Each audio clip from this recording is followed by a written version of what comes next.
dizer que a gente fica feliz. Se você realmente está visitando a gente hoje aqui pela primeira vez, seja muito bem-vindo. Eu me chamo Felipe, eu sou o pastor, um dos pastores aqui dessa igreja. A gente está muito feliz por você estar aí com a gente. Se você também está assistindo de casa, seja muito bem-vindo.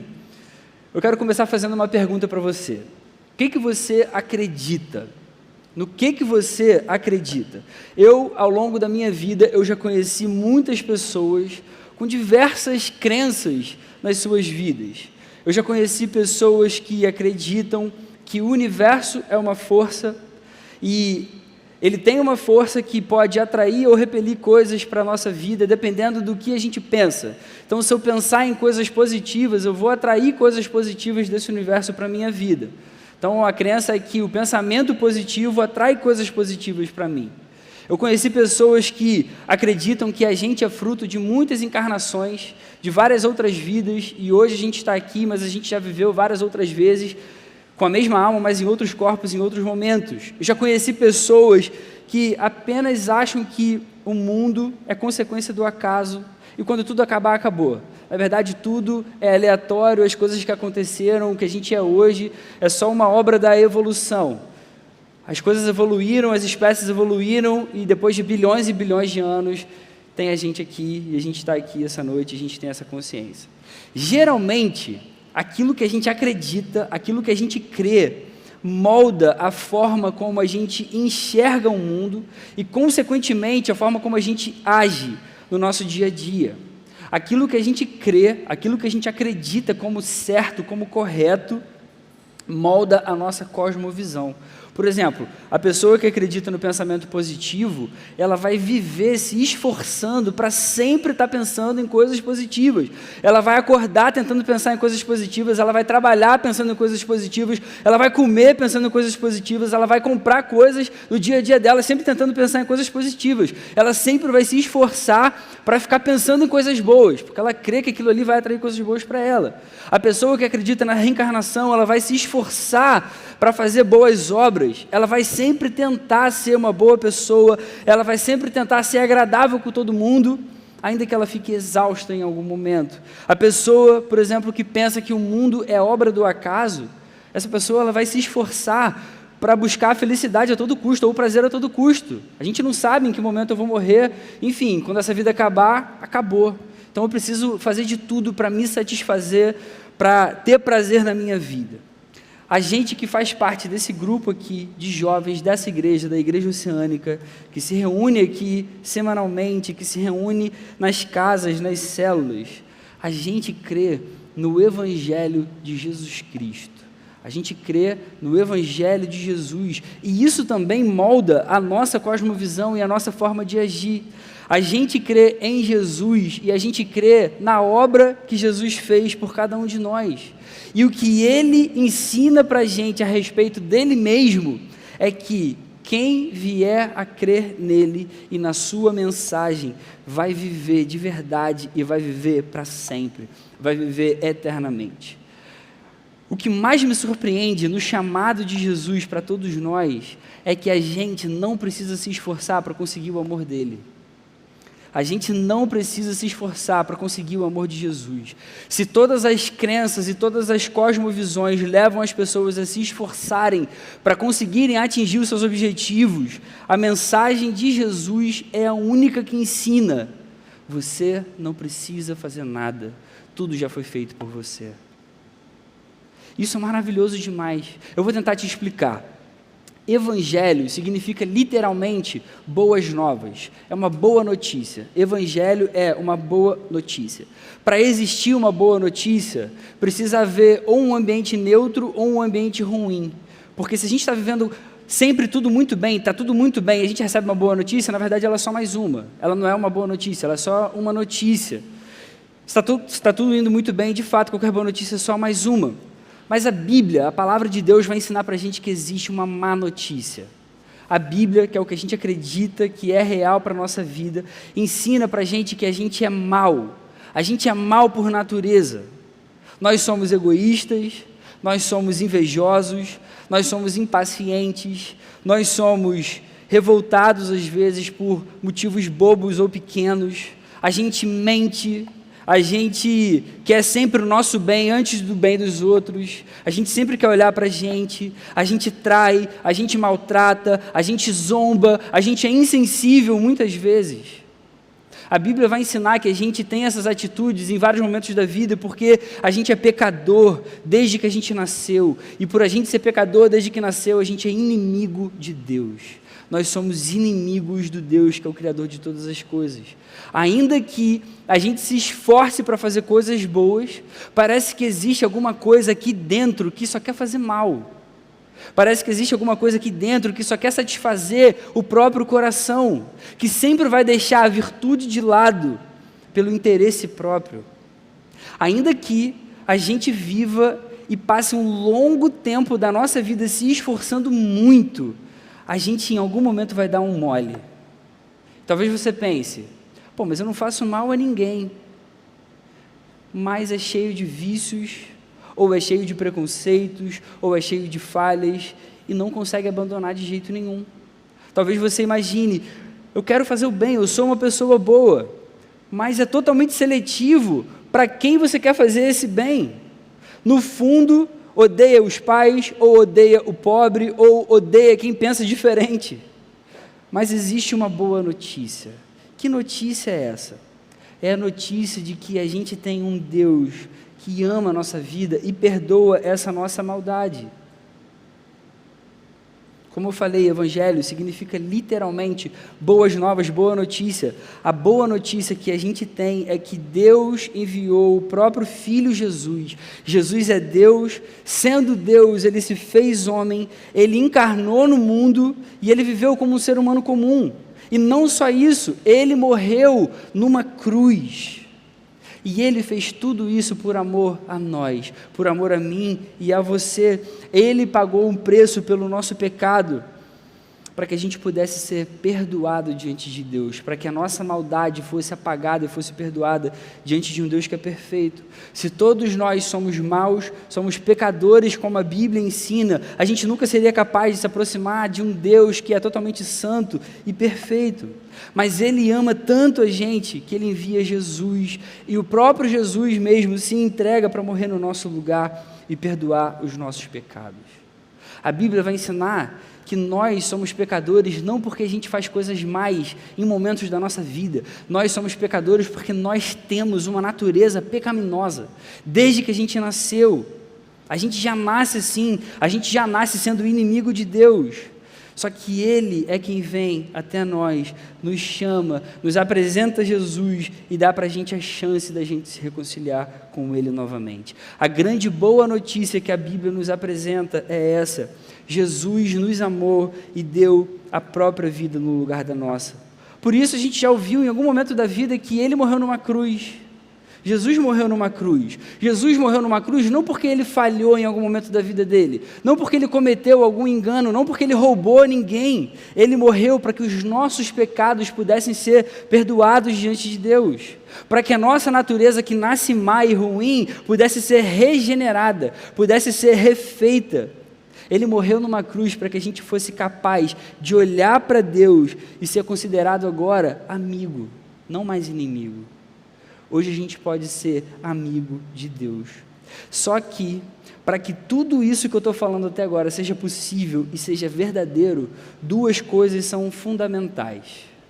Para que de fato Jesus pudesse dar a própria vida, para que Ele pudesse fazer o que Ele fez, e para que tudo isso fosse real, Ele precisava nascer de uma virgem, porque Ele precisava ser Deus e homem ao mesmo tempo, e Ele precisava ressuscitar depois de ter morrido. São duas coisas que a gente precisa de fé para acreditar. Jesus precisava ter nascido de uma virgem, e Ele precisou ressuscitar dos mortos. E aí surge uma questão então: ou isso foi inventado há 2000 anos atrás, e a fé que a maioria das pessoas aqui tem é uma fé falsa, baseada numa lenda, baseada numa história criada e inventada pelo ser humano, ou isso é real, e existe uma verdade que torna a nossa fé uma fé sólida, uma fé real. A Bíblia conta para a gente, além de muitas coisas que Jesus fez e disse sobre si mesmo, que Ele nasceu de uma virgem. Está dando para entender? Existia uma virgem, não fez relação sexual com ninguém, nasceu uma criança dessa pessoa.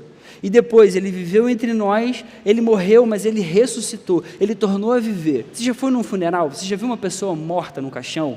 Você já teve algum parente próximo, algum amigo querido que morreu e você queria que essa pessoa voltasse para a sua vida, mas ela não volta porque ninguém volta da morte?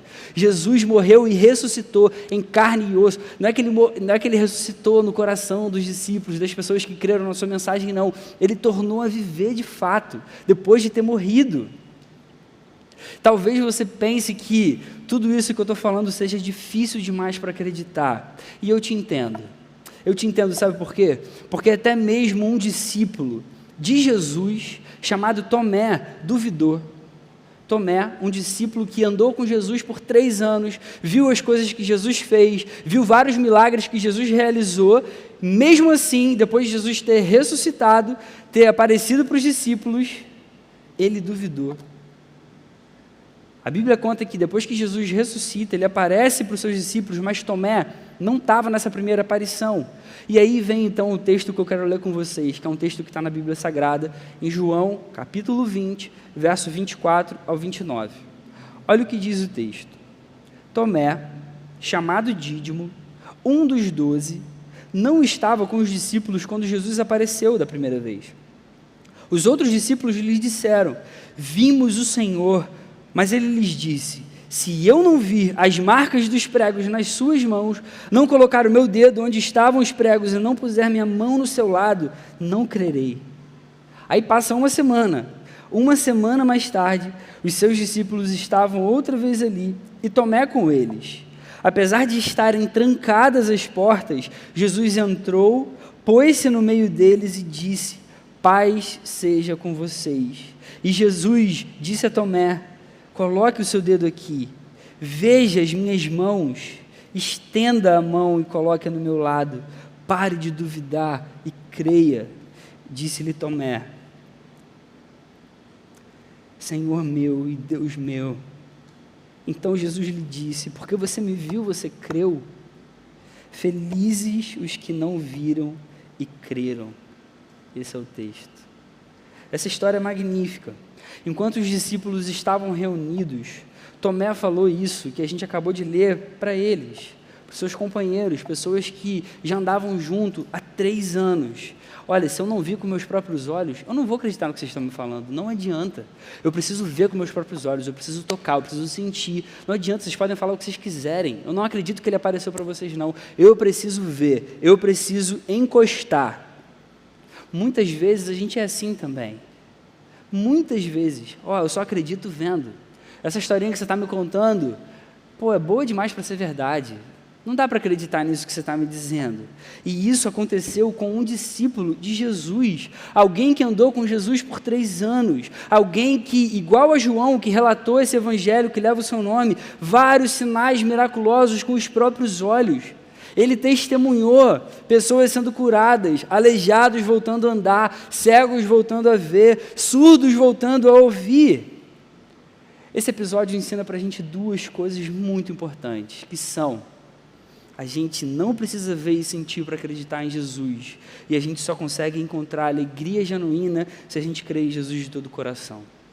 Sinceramente, esse texto, ele revela como a gente é em várias ocasiões na nossa vida. Muitas vezes a gente pensa isso: cara, isso é muito difícil de acreditar. É muito difícil. Mas aí eu queria então falar dessa primeira consideração. Nós não precisamos ver e sentir para acreditar em Jesus. Eu sei que muitas vezes a gente quer ver, a gente quer sentir para a gente conseguir crer. E é o que Tomé fala: se eu não vir as marcas dos pregos nas suas mãos, se eu não colocar o meu dedo onde estavam os pregos e não puser a minha mão no seu lado, eu não crerei.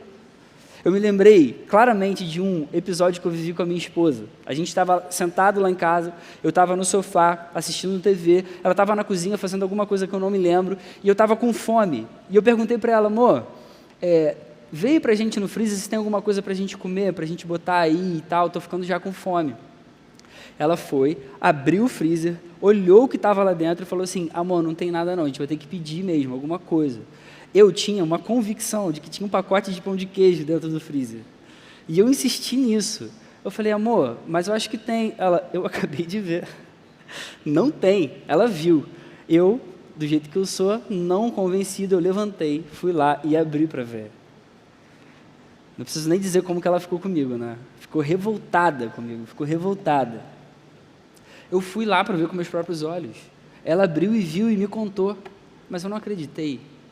Numa coisa tão pequena assim. Eu poderia ter acreditado nela, mas a gente é assim. A gente precisa ver, a gente precisa sentir, a gente precisa tocar, senão a gente não vai acreditar. Jesus já tinha mostrado para os seus discípulos o que ele era capaz de fazer. Ele tinha ensinado para os seus discípulos, depois de tanto tempo caminhando junto, que ele deveria morrer, mas ele ressuscitaria. Ele já tinha falado. Jesus ressuscita, aparece para os discípulos. Tomé só não estava naquele primeiro momento, e Tomé não acreditou. Tudo que Jesus tinha falado tinha se cumprido. Tomé não acreditou no que os discípulos tinham falado. Ele precisava ver com os próprios olhos e sentir com as suas mãos.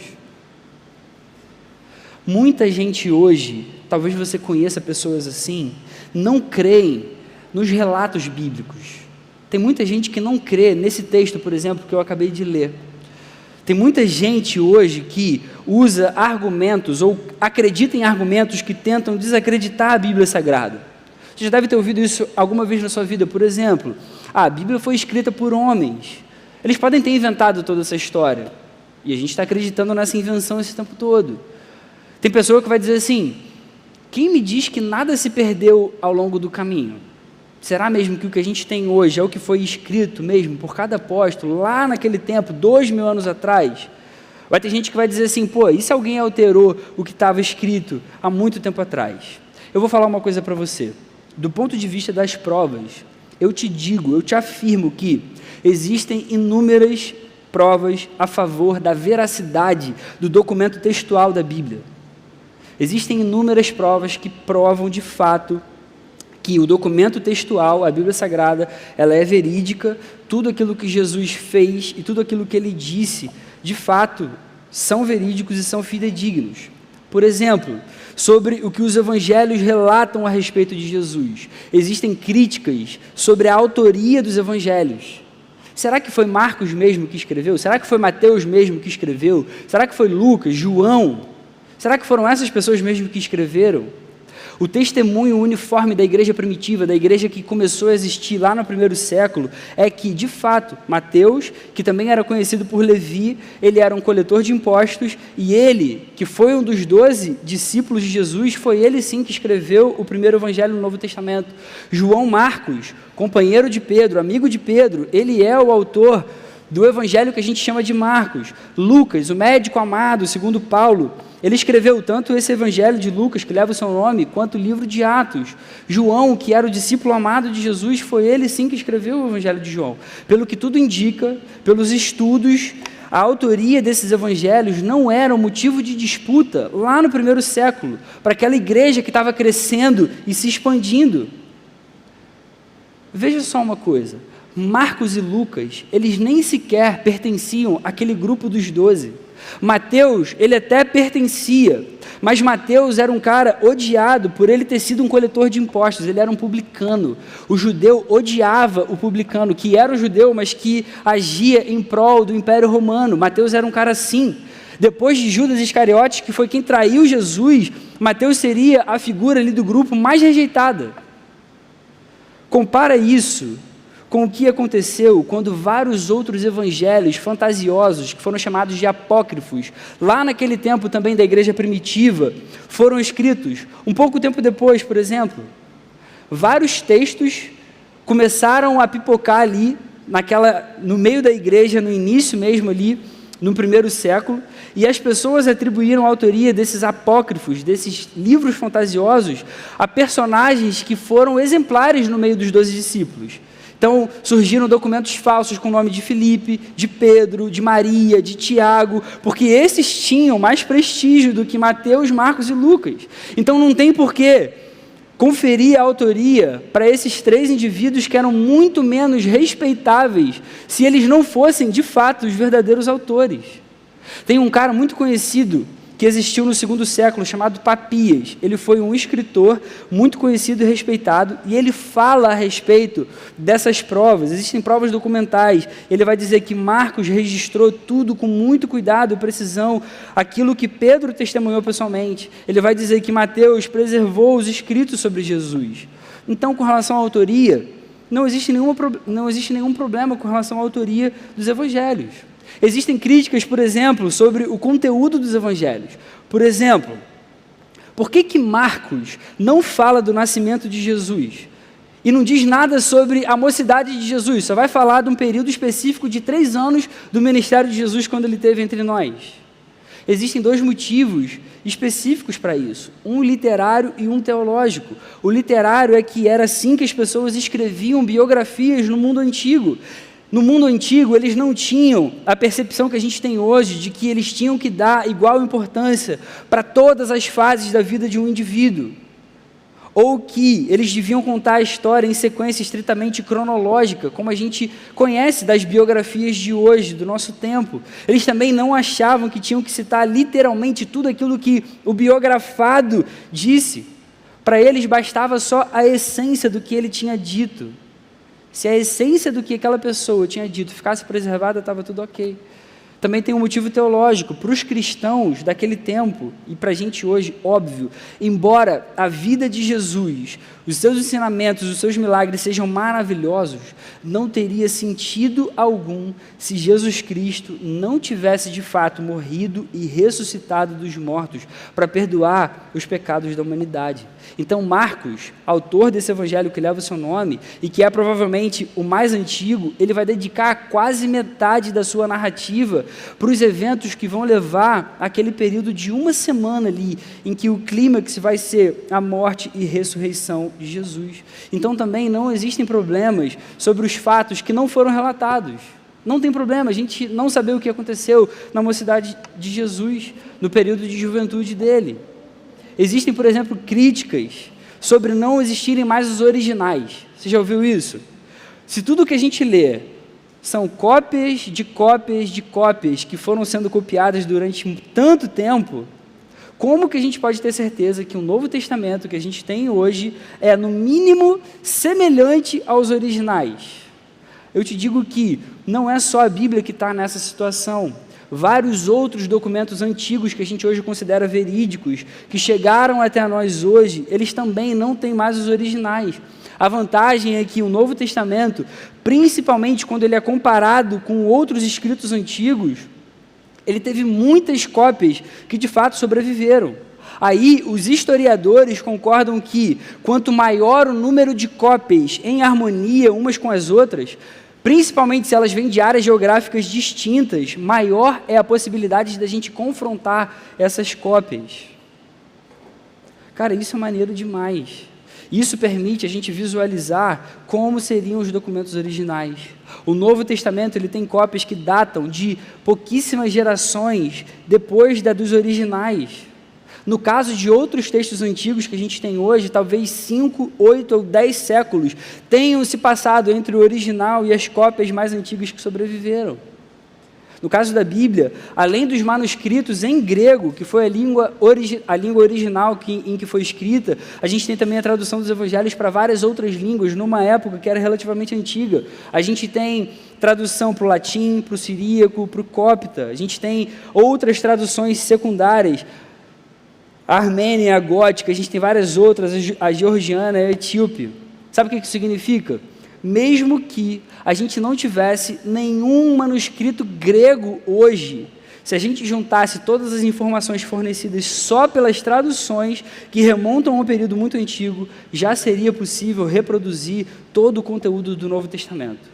Ainda que a gente perdesse todos os manuscritos gregos e as traduções mais antigas, ainda assim seria possível reproduzir todo o conteúdo do Novo Testamento só com base na multiplicidade das citações, dos comentários, dos sermões, das cartas dos antigos pais da igreja, que foram os caras que viveram no século 2, 3 e 4.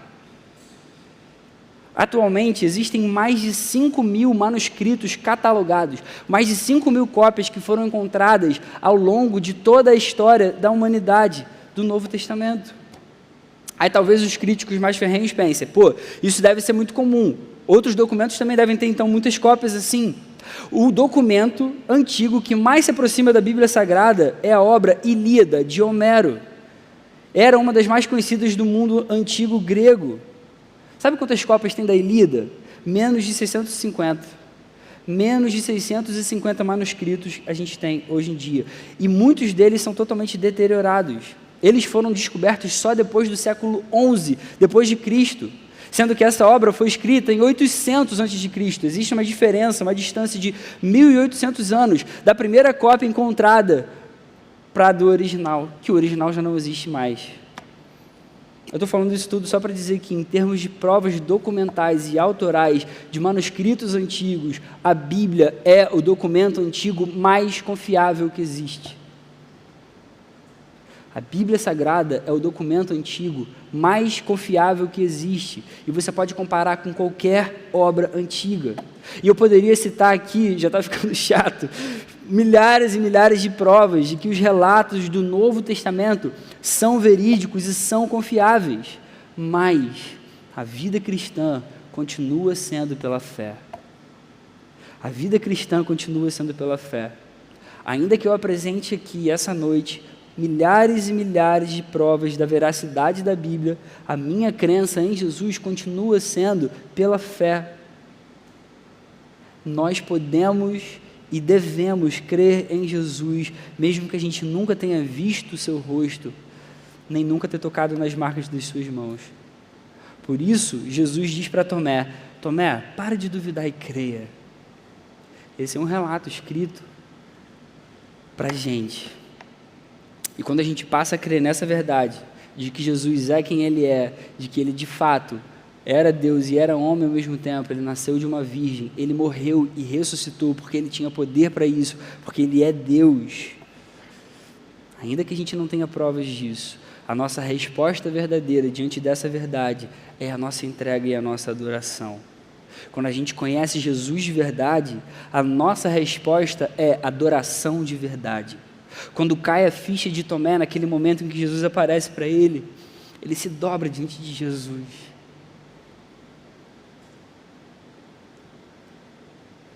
Eu fico imaginando aqui esse momento, cara. Jesus sendo totalmente paciente, totalmente amoroso com ele. Mas ele finalmente cai a ficha. Finalmente ele percebe que Jesus é Deus. Ele se dobra diante dele e fala, Senhor meu e Deus meu. Ele reconhece o senhorio e a divindade de Jesus finalmente. Finalmente. E aí Jesus então diz para ele, porque você me viu, você creu. Felizes são os que não viram e creram. E aí vem a segunda consideração que eu queria trazer desse texto para a gente só consegue encontrar alegria verdadeira, alegria genuína, se a gente crê em Jesus de todo o coração. Felizes são os que não veem e creem. Felizes são aqueles que reconhecem que Jesus é Senhor e é Deus, ainda que nunca tenham visto com seus próprios olhos. Como eu falei agora há pouco, existem inúmeras provas de que a Bíblia é um documento real, verdadeiro, totalmente fidedigno. Existem muitas provas de que a fé em Jesus pode ser sólida. Não é algo que é inventado pelo ser humano, não. Existiu alguém chamado Jesus que viveu há 2000 anos atrás, quem foi testemunha ocular de tudo que ele fez, de tudo que ele disse, relatou isso para a gente. Existem provas que comprovam isso para a gente, mas mesmo que nada disso existisse, mesmo que não tivesse nenhuma dessas provas, ainda assim a gente poderia encontrar a felicidade verdadeira se a gente apenas cresce, porque é assim que é para ser. A vida com Jesus é uma vida pela fé, do início ao fim. A grande questão, então, para mim e para você, não é se a Bíblia é real ou não é. A grande questão é, se o que Jesus diz a respeito dele mesmo é verdadeiro, que resposta nós damos a ele, então? Os documentos que relatam são verídicos, são fidedignos. Apontam para, de fato, alguém que existiu em um determinado momento da história e que chamou para si o título de Deus. Eu sou Deus, eu vim como homem para salvar pecadores. Existem esses manuscritos, existem essas provas. A questão não é se essa prova é verdadeira ou não, a questão é, se o que ele está falando então é verdadeiro e é real, qual é a minha resposta para ele? O que eu vou fazer então diante disso? Porque ou a gente crê ou a gente ignora. Que aconteceu, aconteceu. Ou a gente crê ou a gente ignora. Jesus ensina para a gente que Ele é Deus. Ele viveu no nosso meio e Ele demonstrou que era Deus. Ele nasceu de uma virgem. Ele fez muitos milagres. Ele curou muitas doenças. Ele morreu e ressuscitou. Ele tornou a viver. E Ele fez tudo isso por amor a nós, porque nós somos pecadores e nós precisamos de um Salvador. Diante de Deus, todos nós falhamos. Diante de Deus, todos nós somos pecadores. A nossa única esperança é e sempre vai ser Jesus. As pessoas que andaram com Jesus viram e registraram isso. Isso é o que a gente lê na Bíblia Sagrada. Se isso é real, o que a gente faz então?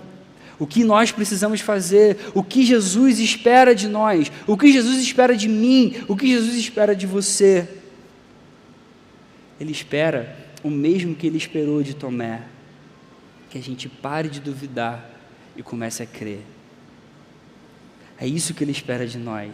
Pare de duvidar e creia. E essa é a aplicação prática para a gente de tudo que foi falado até agora. Pare de duvidar e creia.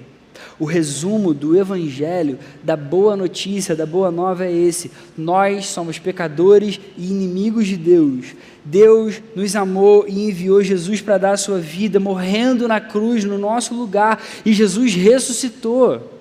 Hoje, todos os que creem nele e na sua obra recebem perdão dos seus pecados, salvação e vida eterna. A gente não merece nada disso. Ele é quem dá isso para a gente, por amor e de graça. De graça. Como eu falei no início, a mensagem de Jesus é a única que nos ensina: você não precisa fazer nada, tudo já foi feito por você. A única coisa que Ele espera de nós é que nós creiamos. Essa é a verdadeira boa notícia. Eu quero concluir dizendo que a gente só pode encontrar paz verdadeira, vida, alegria, somente em Jesus. E Ele recebe todos os que creem de braços abertos. Ele recebe todos aqueles que creem no Seu nome, na Sua obra, de braços abertos. Se você se acha bom o suficiente, saiba que você não é. Você precisa de Jesus. Se você acha que é livre o suficiente, saiba que você não é. Você precisa de Jesus.